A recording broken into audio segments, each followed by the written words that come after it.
Dans cette vidéo, on va chercher les composantes du vecteur AB, dont on connaît le point d'origine et le point d'extrémité. Donc en fait, ici on a le vecteur AB justement. Le point qui forme l'origine du vecteur, c'est le point A, qui a pour coordonnées -2, 1. Et l'extrémité du vecteur, c'est-à-dire la pointe de la flèche, c'est le point B qui a pour coordonnées 4, 6. Donc là, on cherche les composantes de ce vecteur-là.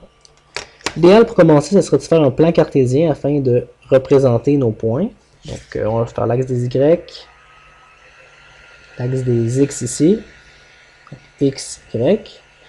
Et on peut représenter en fait nos points. On a le point A qui est le point -2, 1, ici. Donc A qui est -2, 1. On a le point B qui est 4, 6, 4, 6 ici.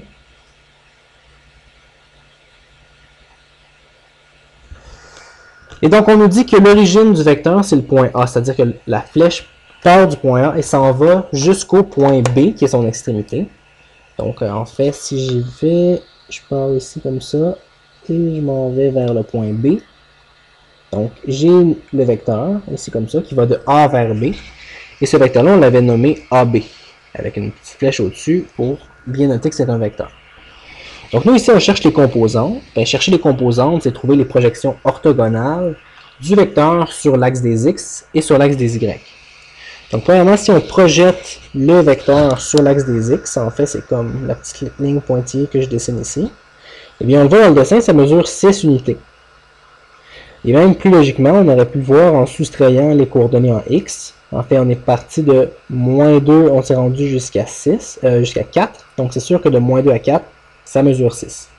Donc la composante en X du vecteur AB, donc AB, je le recommence, AB de X, la composante en X du vecteur AB, on voit que c'est 6. Il y a une façon de calculer, ça va être de faire BX, la coordonnée en X du point B, moins la coordonnée en X du point A. 4 moins -2, ça donne bien 6. Donc ça, c'est une façon de faire. Pour retrouver la composante en Y, c'est le même principe, c'est la projection orthogonale du vecteur sur l'axe des Y. Donc on voit ici que ça mesure 5 unités. Donc ABY, la composante en Y du vecteur AB, on voit que c'est 5.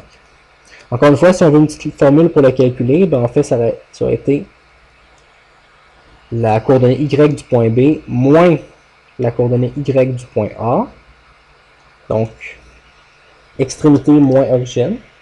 Donc, si on voit, on était à une hauteur de 6, moins 1, la hauteur de départ. Ben 6 moins 1, ça donne bien 5. Donc, on a augmenté de 5 unités verticalement. Donc, les composantes du vecteur AB, c'est 6 et 5. En fait, on pourrait même écrire le vecteur AB à l'aide de ses composantes. Ça serait AB deviendrait 6, 5. Et voilà, c'est tout, ça répond à la question.